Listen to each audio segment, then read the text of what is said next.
Hello, I am Paula Bennett and welcome to my New Zealand Herald podcast, Ask Me Anything.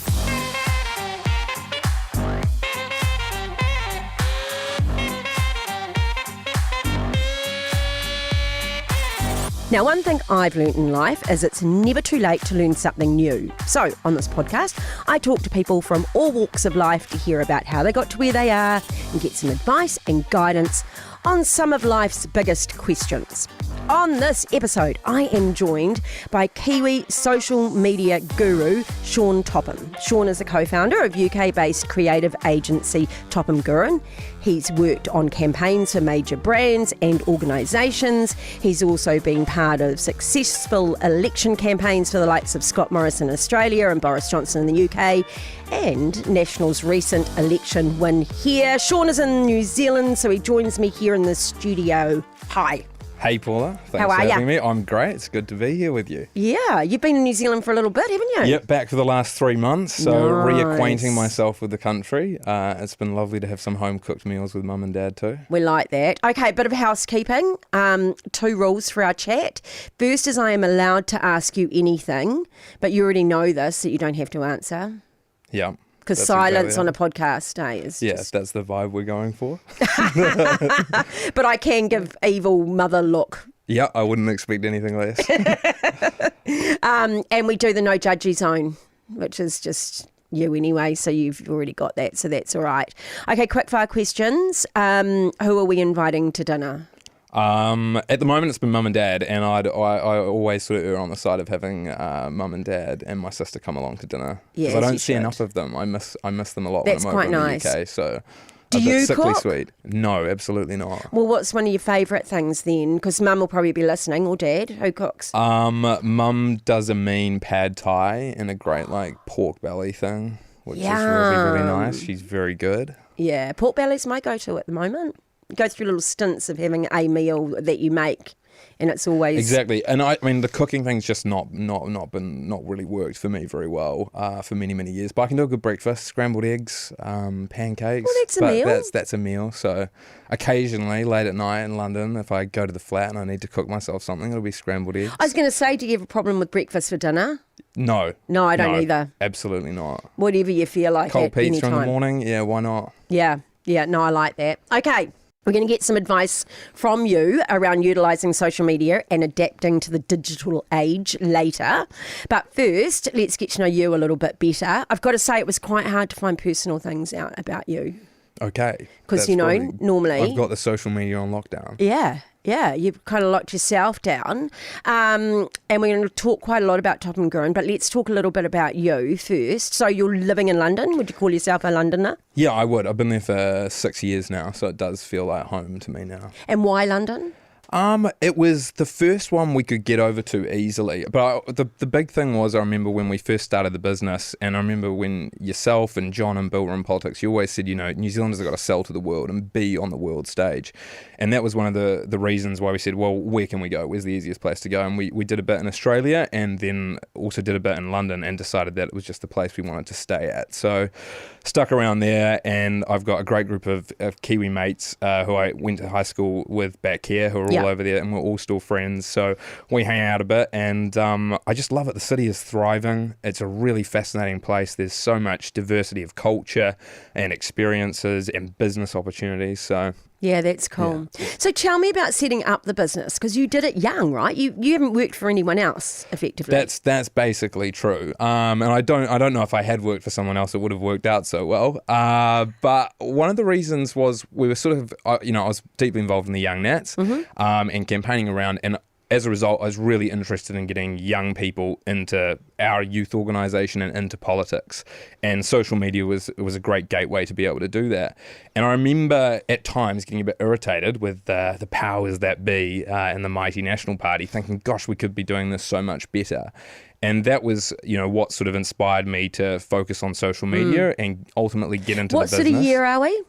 It must be like 2014, 2015. Yeah, I think so. And then we sort of started the business, and I got a few clients and asked Ben to, if he wanted to go into partnership, and then it was Topham Guerin, and we were away, and we started doing more and more work for clients overseas, and it just sort of grew from, we didn't really have like this big ambition that it would be a big global business, but it just sort of started, and we kept doing good work, and we were lucky to have some incredible support from yourselves and John and Bill and everyone in the National Party, and that was how we sort of got our footing on the world stage. And don't you think back then, which I know isn't that long ago, but it kind of is in the digital world, right, that it seemed like it was predominantly older people telling us how to work digital?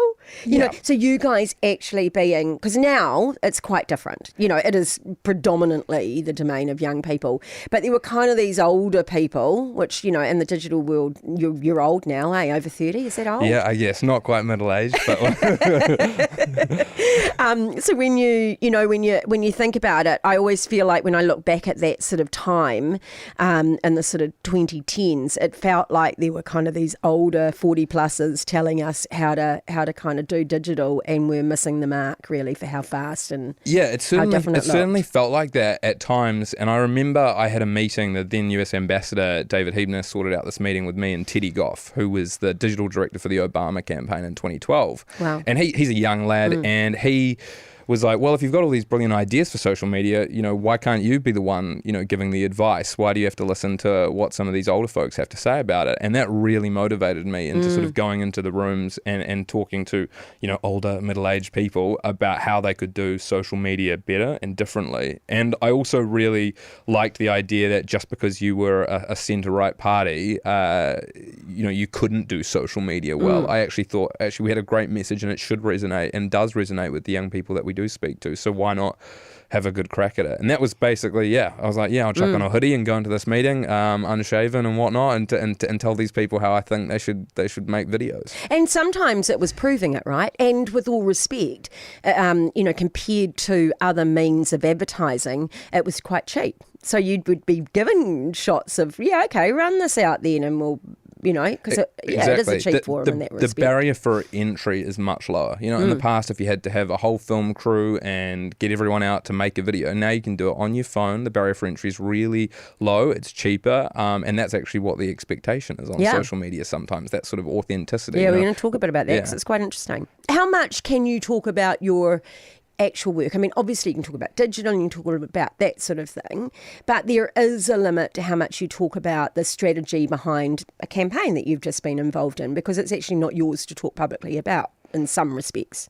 Yeah, that's right. And from a business perspective, that can be quite challenging. But yeah, there is limitations about it, and it's for the client to disclose some of those elements of the strategy, particularly, you know, audiences we were targeting and what sort of messages resonated with them. But I think most people these days, there's a huge amount of transparency on those social media tools. You can sort of broadly see the types of messages and the ways that we were pushing them out. You know, most recently, you know, on the New Zealand election, you know, this does come from the top down though. You know, Christopher Luxon did want to have a really ambitious and exciting social media campaign because that's very much his style. He's got a great personality. He wanted to express himself on TikTok and stuff. And you sort of have to embrace the leaders or the individuals or the brands that you work with as they are. And you're just there to amplify it and help them, you know, use and leverage those tools. But he leaned into his goofy a bit, which was nice because that's the part of him. But he was quite comfortable to lean into that, do you think? Or do you think he needed to be kind of... No, I felt every time we worked with him, he was just really comfortable to be in that space. We never would sort of direct the goofiness. It generally is natural, and that's sort of what we highlight, and it just sort of reveals a little bit more about their personality. You know, there are a couple of ways you can introduce politicians to audiences, and you can sit them down, you can do these long form interviews and say, oh, you know, he is this type of person, and you can have all these testimonials. But we just really wanted to show him as he was and have those sorts of traits and qualities sort of come out. And that was what you could sort of see in the social media. That was his personality. I mean, because he is such an outgoing, and people did start seeing that, you know, in those last couple of months of the campaign, if you like. And before then, you know, as you can imagine, people talk to me about him all the time, and I've known him for many, many years. But it was a little bit the same when I got out of politics, and people would say to me, "Oh, you're so much funnier than you seemed." And I'd go, "Yeah, it's quite hard to be funny when you're standing on the tiles talking about child abuse for a 60-second bite on the news that night. You don't really crack a one-liner first, I actually haven't changed. I've always been funny. No, I know you have. No, but people would only see that serious side. And I think in the beginning with Christopher, they were, because he was answering big questions, right, and doing policy, and it wasn't till we got to draw that out a little bit and have a bit more fun on the campaign, which makes sense. Exactly. And you only, in opposition, it's even harder. You get 15 seconds on the news. The government gets 60 seconds. So you've only got a really small window to do that. And I think for the good portion of the last year on social, Chris has been sort of revealing more about, his personality and his interests and his motivations. And I think in the campaign, you just get a more level playing field, if you will. And so that's why, he had to build that background and that foundation on social to use it as that platform. That kind of unwinnable election in 2020 with Scott Morrison, we got to know him in a different context, but he's a different personality altogether, right? So his was more seeing the family man. Would that be fair? Yeah, I think, and again, family is a huge part of Scott, and he was really comfortable to, reveal those parts of his personality. And like I say, it all comes down to the leader's preference, and we've got to use the platforms available to us, Facebook, Twitter, Instagram, you name it, to try and bring out those qualities that they're prepared to share. So I think, he was also really sort of action oriented. He loved doing things. And I think almost every event that we had on that campaign, it created great social content. It was him participating in things. I remember he went to a fair, a fun fair, and he was, up on the Ferris wheel and bits and pieces. He was always really action oriented, which just creates great content for social. And that's just the type of person he is. He sort of goes into it. And that unwinnable election was fascinating. I mean, that was our first real big campaign on the world stage where we'd been invited to be the social agency. And so I was stressed, and we had a big team of 7, and we'd sort of when we first pitched it, we were a team of 3, and I said to the guys, "Oh no, we've got 7 people, we can all come and work on the campaign, it's fine." We did not. We got the client, and I was like, "Okay guys, we need to go and find a team now to make this thing." And they were all really hungry and ambitious. It was hard work because we knew every day we were, behind in the public polls, this perception that we were behind. But we were smashing it on social media. It was a really good campaign. The ads were fantastic. The performance of them was great. The organic content was, awesome. The visual stuff couldn't have been better. But every day we were sort of afraid we were behind. So we were working so hard to try and get ahead. So that win on that night was super satisfying. It was a great result. Yeah, it would be. And I suppose our first piece of advice out there is, even quite fake it till you make it kind of thing, because you can always fill in the background, get the job. Basically, yeah, that's the plan. Do it. Get the job, and then you can sort out the details later. Do you feel now that you've got more at risk? I was talking to a business person the other day, and they went, it's really easy to take all those risks in the first few years. And then when you've built something up as successful as you have as well, you start getting to that little bit of, actually, I've got stuff to lose now. Yeah, exactly. And you have to go to a board of directors and say, what shall we do here? And there are a lot more considerations than we used to have. When we started, it was, we just felt like we were firing and we could do anything and take risks, and it was so exciting. But now we're taking big risks, but they're just a lot more considered.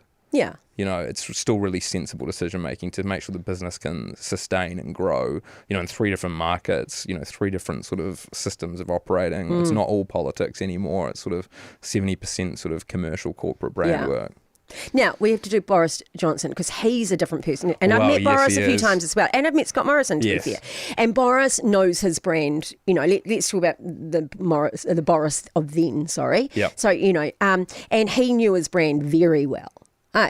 You'd go to take a photo with him and he would mess up his hair for the photo. Look, he is one of the most unique individuals I've ever worked with. Absolutely fascinating.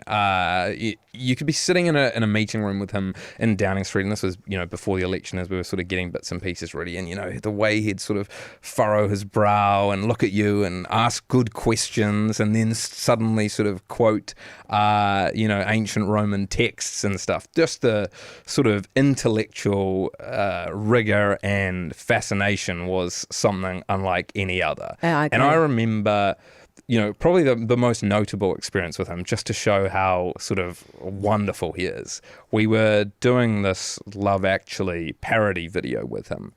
And it was like 11 p.m. This is the first week of December. The election's about a week away. Who came up with the idea? We came up with it. Yeah. The TG guys came up with it internally. It was good. And we were there 11 p.m. on set. We were in a mews in London. It's freezing cold. We directed big black curtains either side so that no one could sort of see what was going on, because it was quite unique. He'd just come in from some sort of international summit or whatever in London. Trump had been there and everyone else. It's 10:30, 11 o'clock at night. He's like, what am I doing? The hair's all ruffled. He's in an overcoat. I said, okay, we're filming this Love Actually parody video. You just hold the cards and, we go through it. And he's like, what? I was like, hold the cards and stuff. He's like, no, the other. I was like, Love Actually. He's like, no, I haven't seen it. So, we take a moment just to sort of give him the context of Love Actually and play him the clip. And he's like, right, okay, right. So there he is filming there on the doorstep with this Love Actually parody. And we did it all in one night. We went back to the office. We cut it up and edited it and sent it to the studios the next morning for it to broadcast as their final big political ad in the UK. And I mean, the team have never worked harder to be able to deliver that within sort of 24 hours. And, subsequently it went everywhere. It was, hugely, globally notable. And I think probably one of the most memorable UK political ads for a long time. And just being a part of that and being a part of that energy around him, when he's on. And as soon as he knew what he had to do, he was right in the moment. Yeah, I agree. And just fascinating. So, as an experience for me, like in politics, quite something. Yeah. And so, he'd expect you to know your stuff, but he had a level of trust, obviously, in you. Completely. And then, get me pointed in the right direction. Okay, let's try and just do this once, because otherwise I'm going to do it 10 times, and that's a waste of time. Yeah, exactly. And I think we did that all in one or two takes, and that just shows how, given the day he'd had, and he was in the middle of an election campaign at the end of December, still can turn it on, be exactly sharp where he needs to be, and these guys just go with it. And they really are professional. Having worked, in contexts where we do ads for brands with actors and models and stuff, these guys get as many takes as we like to get it right. But when we're working with you guys, the Deputy Prime Minister, the Prime Minister, their time is the most precious thing, as you know. So we have to get it right in one or two takes. We don't get, umpteen shots to try and get this thing right. And that's always been the big challenge with like good creative and good execution, is that actually we don't get a huge amount of your time, and when we do have it, we've got to use it really well. Yeah. So who would be your dream client? Well, I feel like dream clients are clients that are really easy to work with. Pay well. They pay well. So that is, clients who are easy to work with, who are really open-minded about, solving the problems. I don't think there's any like one individual client or one person. Are some of the bigger corporates harder because you've got to go through too many layers to get decisions, or do they still give you kind of a bit of a license? No, I think they are open to having a bit of a license. I feel like political campaigns are a bit more innovative and are a bit more open-minded about what it takes to reach voters and get the message out. And will accept a mistake. Yeah, exactly. With all respect, because they are going to happen, and they're right? used to handling mistakes as well. So, when it happens, they can work through it in a slightly more efficient way, because they've sort of got that war footing already. But I think that would be the main observation, is that you sort of want clients who are really open-minded, prepared to take risks, and know how to handle them when they sort of come along. Yeah. Okay, before we go into the bigger advice part, so you love sailing. Yes, I do. Yeah, so we're going to talk about you now. So you love sailing. Yeah, I've always loved sailing. So my dad grew me up on the America's Cup. Yeah, lovely. So have loved it. So that sort of hot type of sailing. And I loved watching the the racing last year, or was it the year before last? Fantastic. The foiling monohulls on the harbour and stuff, just like exciting, awesome. Like love watching that. And I just did a bit of sailing. My friend had her birthday party in Nantucket, and so it was on a boat out there near Martha's Vineyard. And it's just the wind in your hair, eh? So there nice. is such a feeling of freedom if you like I love out being of by it. the sea. It's a real Travel. So are we travelling alone? Have we got a significant other? We are travelling with friends mainly, and there are significant others all over that I get to run into. And anyone can slide into my Instagram DMs and offer to buy me a drink. Okay. I'm super, but you're super available. relaxed. I'm available. Okay, I'm putting available. it out there. So thank you for that, Paula. That will be helpful. But look, love a bit of travel, and being in the UK, London, you get the privilege of hitting Europe up a bit, particularly in the summer. Yeah, you would. You'd get everything. Okay, Sean. Up next, we are going to talk a bit more about what you do and get some advice on adapting to the digital age and utilising social media.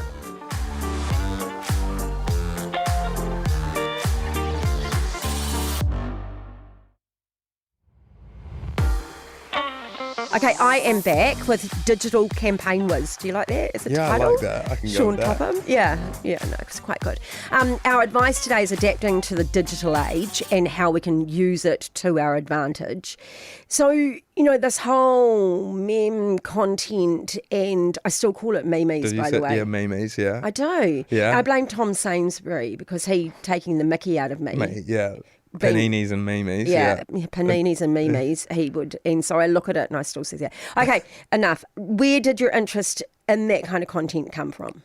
That's a really good question. I think, like I say, I was really fascinated by what it could do to get young people involved in politics, and that you didn't need to have a highly produced graphic listing out what you were going to do for your country or for a certain group of people to get the message across or to have them engage with it or connect with it.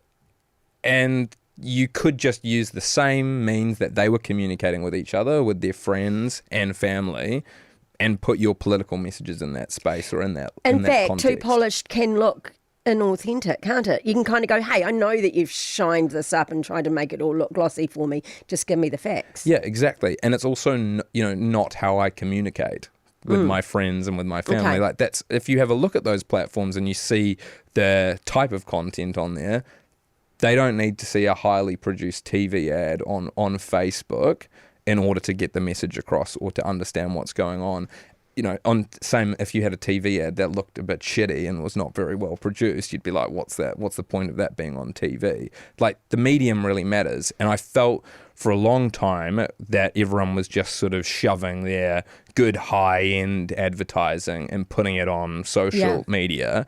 And actually, I think you need to match the content to the medium in a better way. And that was sort of where, I saw the opportunity to get your messages and for your brand or for your individually across. So technology is changing just so rapidly in how we learn and how we communicate. And I am thinking about AI. I mean, I spoke to you briefly earlier and just sort of got a real, as everyone in the world, quite frankly, should have an interest in it, because where it goes and how we can use it actually to save the planet and our health, I think is quite extraordinary. So there was a slight criticism early in the campaign, wasn't there, that some AI had been used? That's right, yeah. I mean, about a few months ago, I think they used a couple of, stock images and stuff, that placeholder images, which just show someone doing something. They AI generated images of for various situations, and they were like, how can you use this? This isn't real. But I mean, stock images aren't real either. Exactly. It's really, I think it's quite efficient. If you can't find a stock image, you might as well get an AI generated one. But I totally understand the area of concern around it, because it is it's possible. And certainly at the moment, if you look at all the challenges in Europe and the Middle East, like, people could AI generate images that, circulate online that result in, people seeing them and making some very poor decisions based on something that's just not real. Yeah. And that's increasingly happening in the visual generative space for AI, both video and static imagery. And it's deeply concerning. And we need to be increasingly more aware of that. and digitally literate about what to look for in order to verify sources. Hard though, yeah, right? It's really, really hard. I mean, even as hard as, a few years ago, my mum would send me the odd email. I'm throwing her under the bus here, but she'd send me an email being like, is this a scam? And I think younger people were really adept at identifying when emails were fake and scams, because we're just so much more digitally literate, the way we were, taught in schools, and our familiarity with digital tools. But now that goes up, tenfold, 100-fold around AI if you're not sure what's real and what's not anymore. So I think... Well, I mean, I've been used, for scams. So people have used my image and used my brand, and actually even used a government department, and put that on brand logo on it as well, for weight loss products. So they're using people who are really vulnerable and, unhappy at that point, and so looking for an answer for something. Anyway, and then at one stage I thought, I'll do a video. I can't really write something to tell them all. Well, I had, but you know what I mean. I'll do a video, and then I was thinking, well, they can scam that as well. Yeah, exactly, because now they can clone your voice, and they can do sort of that face mapping very easily and clone your face. And suddenly, you don't, who am I to know if that's not Paula Bennett? Yeah. So I think it is tricky and getting trickier, right? Very much so. So I think there's great potential for it, though. Like you say, it can actually, transform businesses, change lives, make so many aspects of the work we do and the lives we lead easier, better, more efficient. But obviously, there's a downside risk to some of this, which is obviously every if malicious actors get their hands on it, Paula, it's bad news. Okay, well, you're accused occasionally of the digital dark arts. Yes, me. Which I don't see it like that, but you do. Like, you Google you guys and have a look, and the word controversy sort of comes up all the time in what you're doing. Do you think it's just part of pushing limits and people seeing something or content that they haven't seen before, and that's the only way that middle-aged journalists can describe it? Yeah, look, I'm tempted to have a crack at the media because it's fun from time to time. But yes, they do sort of dramatise the coverage of our work in digital, controversial, edgy, dark arts. Look, this is online advertising. Every brand and organisation does it, and we happen to have done it for a couple of high profile individuals and on political campaigns, and so therefore somehow there is a very evil core that could possibly do this. But we always, I don't know, you've faced plenty of criticism in public life. When we sort of see that criticism, when we first started, we were like, what the hell is this about? Like, we're just a couple of guys, with MacBooks making ads and running them. We were really surprised, but eventually you just sort of brush it off, and that's just part of the tenor of they just want to create a bit of colour and interest and intrigue. And I just don't think it's true or accurate. And I certainly don't think, the Love Actually parody is, controversial. I think, changing a couple of logos from time to time and, winding up people on Twitter is not controversial. I feel like that's par for the course. And like, you go through Twitter and there's all these people with all these reckons, slagging you off.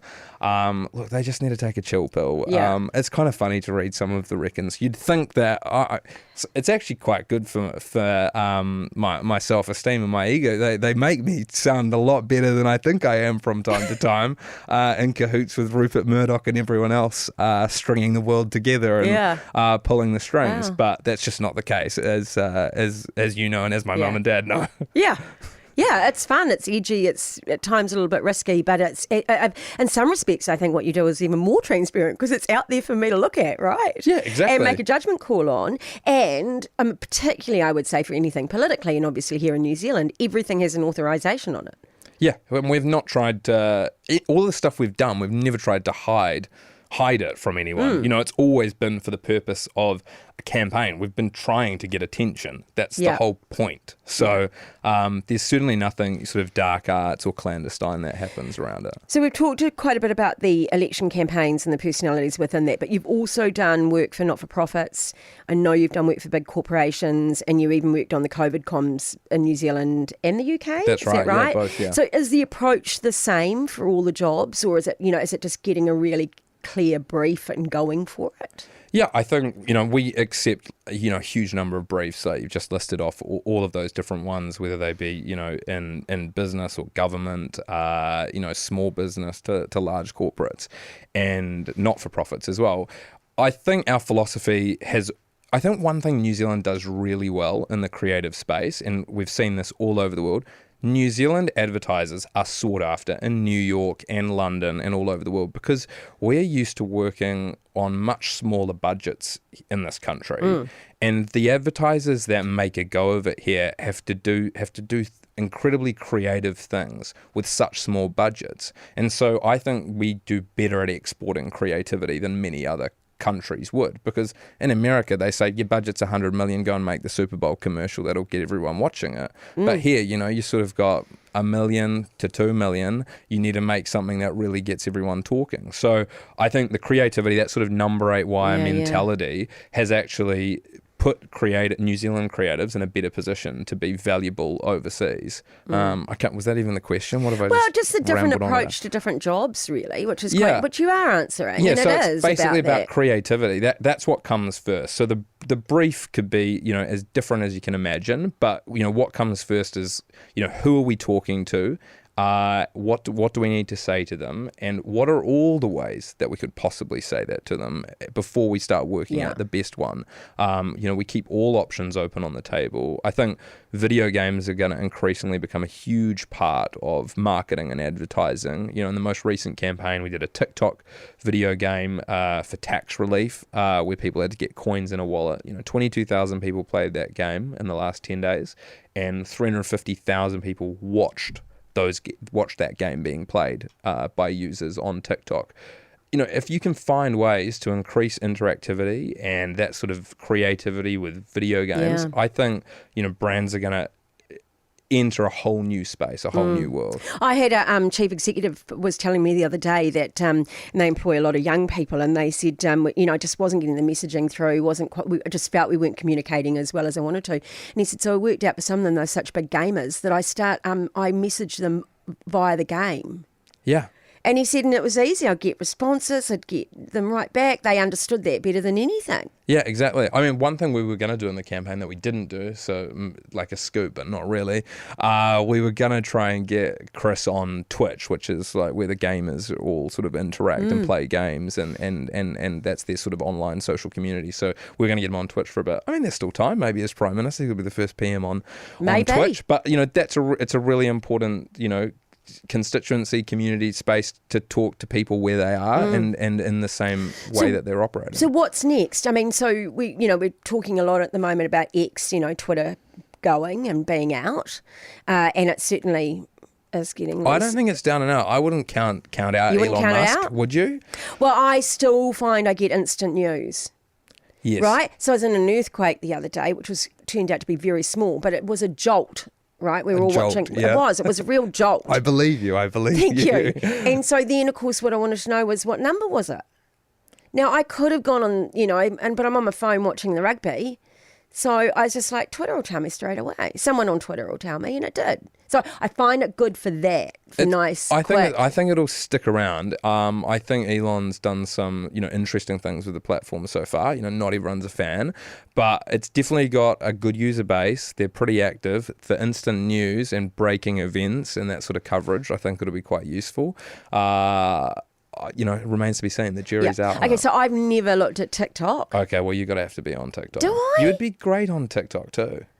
And is it? But then I always think, well, they're not my demographic anyway. See, and I tried to explain this the other day. They were like, why did you invest so much time in Luxon's TikTok and having him on TikTok? I was like, well, politicians are the, oldest influencers in the world. Always trying to influence, outcomes and people and views and perceptions. TikTok is the place where influencers are thriving at the moment. If you need to start taking pages out of TikTok influencers' books to try and be an effective influencer in this day and age, that's where a younger audience is. Yeah, but they're sort of under 40, so that demographic is really active. They use TikTok 3 times as long every day than they do Facebook and other platforms. So it's like the amount of time they're spending on it, the type of content they're consuming. And it goes onto Facebook and that now anyway, doesn't it? Because just about all my daughter's things have come from... I mean, some of it does. Facebook's adapting to the competition presented by TikTok. I keep having to tell her, though, if you want me to read something, give me time to read it before you skip to the next thing. Well, that's the thing. Everything's got to be 15 seconds long. This is a long podcast. You need to do a 15 15-second version. Right, I get more words in than most though in 15 seconds. That's right. Yeah, so we'd be all right. Okay, so you, what are the new ones coming up that people need to know about? I wouldn't think of any new ones specifically. I think there's always, someone with some new thing to come up. I think for now, TikTok's the main game for both in commerce and in just all forms of communications at the moment. I think Instagram's still, pretty strong. Facebook is still the largest social media network in the world, but the amount of time people use it for is not as significant as it used to be. And I think that would be the main takeaway, is that user habits for use of those social networks is changing. Yeah. Okay, we've talked about campaigns and some that you've run. I'm going to put you on the spot here. So you're running a campaign for me. What do you think that would look like? I think there'd be a lot of leopard print because I just have this strong visual memory of you. And it must have been 2011. You had the leopard print car driving through Waitakere. Really, I think there were flags and everything else, and probably you were honking the horn while we were waving signs. I remember that vividly. So I think running a campaign for you, there'd be a lot of leopard print, and we'd just do it all over TikTok. Oh, there you go. I still get, as you can imagine, the Westie thing and I still live out west, to be fair. So it wasn't hard to, kind of pull off the Westie vibe. So it's a TikTok leopard print campaign. I think so. I mean, there's a big trend on TikTok called Get Ready With Me, which is like influencers getting ready for, red carpet events and whatnot. And they sort of say, this is what I'm wearing and this is how I'm going. This is who's doing my hair and this is my jewelry and stuff. So I think we'd probably launch you with a Get Ready With Me for the day. Are there people you won't work with?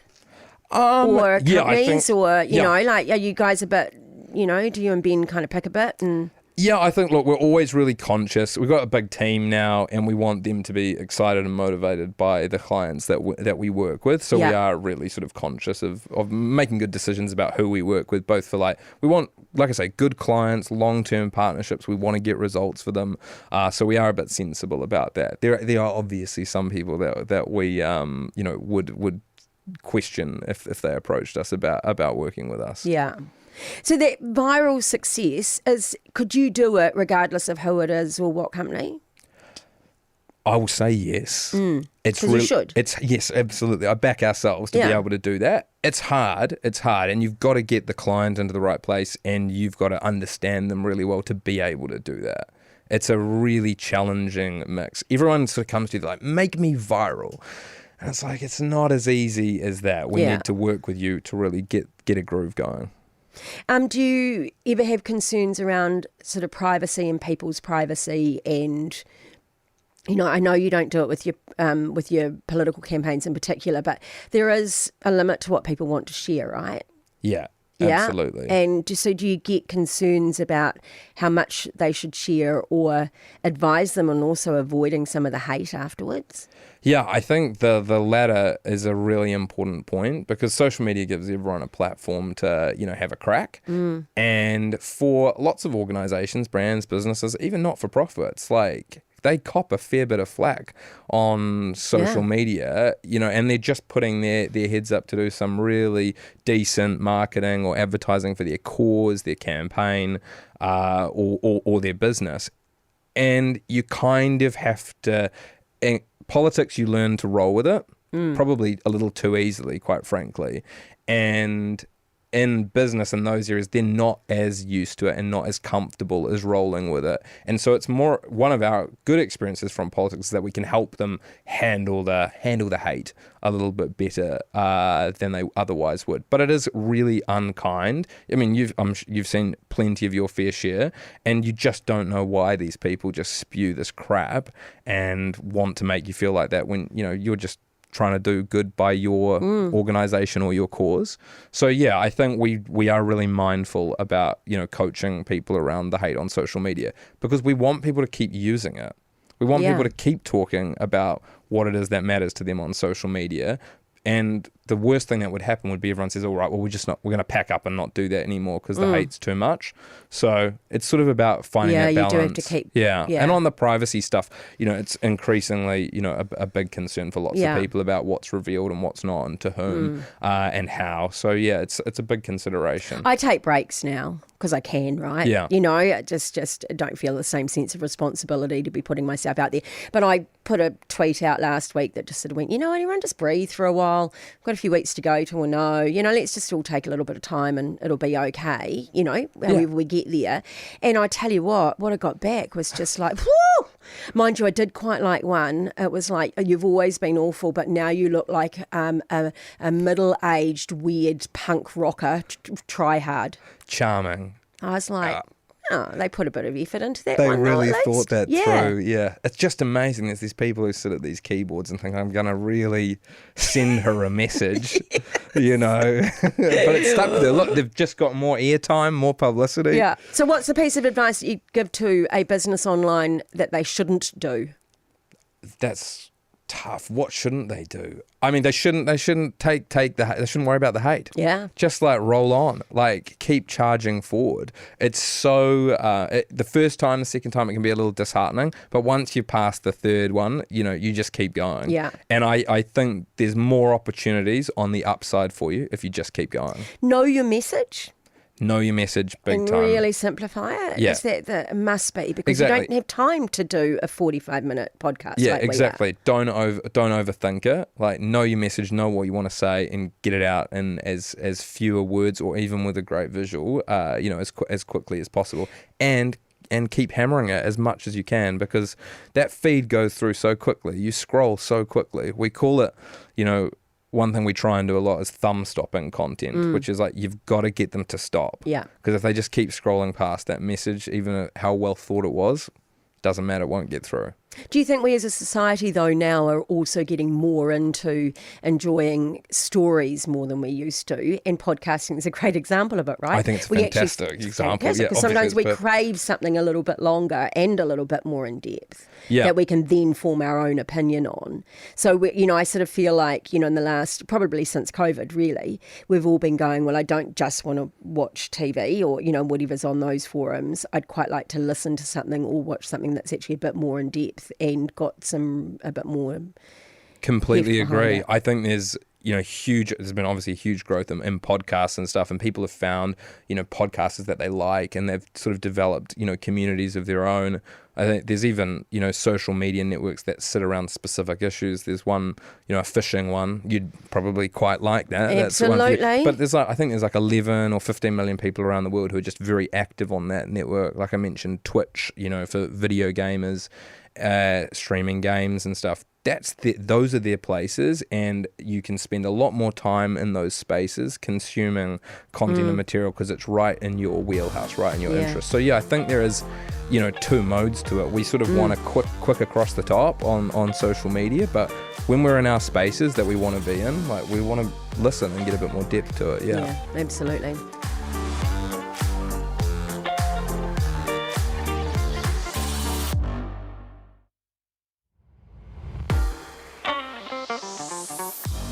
Well, I've learned a lot, so that's always good. Sean, the podcast is called Ask Me Anything, and so far I've done all the asking. So this is your opportunity to ask me a question if you would like to. I would love to ask you a question. My question for you is, do you have a bucket list and what's on it? Oh, do I have a bucket list?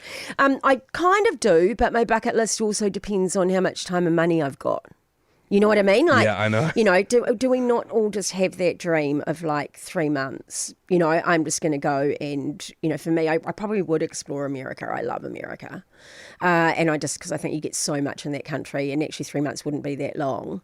So I just sit there and so when I'm in my dream mode, that's my kind of run away from the world. Where in America do you think you go? I go states? everywhere. Everywhere? Yeah. Yeah. Or as many of the states as you could get to. Yeah. I've visited 26. Okay, amazing. So far, but I'd like more time, and my bloke's a good motorbike rider, so we could actually do some on a bike. We could actually do some quite different stuff as well, and really get.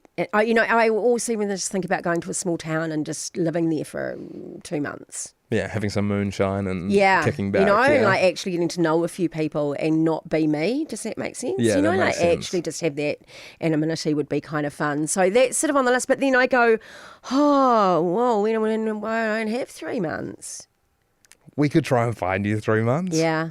I know. All the girlfriends say go and do it. There must be other things on the bucket list too. If you had one, If I had one, yeah, I would love it. I'd definitely go on the sea I could definitely do a big sea trip.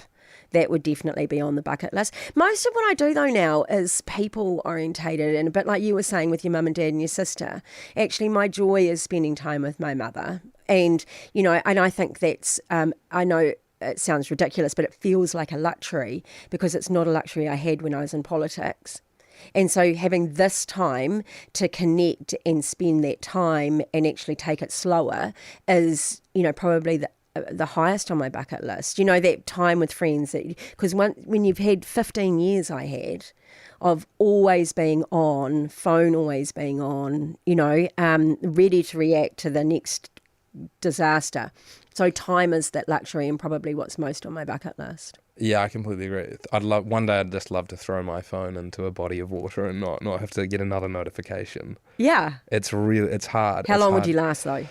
I don't know. It's just even, you know, going to sleep and waking up with notifications, it just gives you anxiety sometimes. So I'd love to throw it away one day. Yeah. But I'm sure it'll come one day. Yeah. But for now I can live with it. Yeah, go and sit somewhere great. Okay, it has been great to chat to you today, Sean.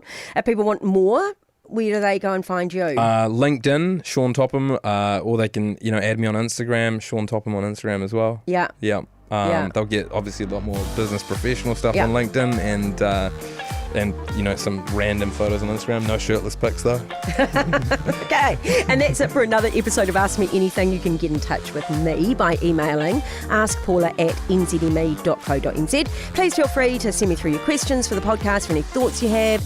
You can find me on Facebook, Instagram or LinkedIn. If you enjoyed this episode, please make sure you follow Ask Me Anything on iHeartRadio or wherever you get your podcasts. I'm Paula Bennett. Ask Me Anything. Goodbye.